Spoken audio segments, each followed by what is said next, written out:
In this video, I will take you through a detailed comparison between two heavy hitters in the world of artificial intelligence writing, which are KoalaWriter and WordRocket.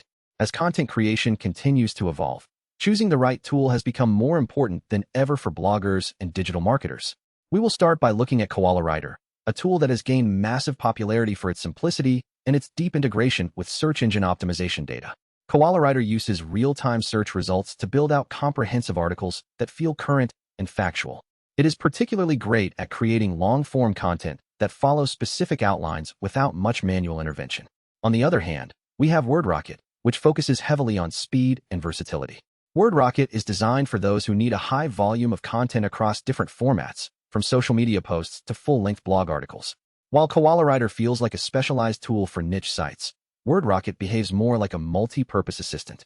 When it comes to user interface, KoalaWriter offers a very clean experience where you just toggle a few settings and hit generate. WordRocket provides more granular control over the creative process, allowing you to tweak the style and tone as you go. Pricing is another big differentiator, with KoalaWriter often appealing to those who want a credit-based system, while WordRocket targets agencies with its scaling options. Ultimately, your choice depends on whether you value deep research or quick versatility. Thanks for watching and checking out this comparison.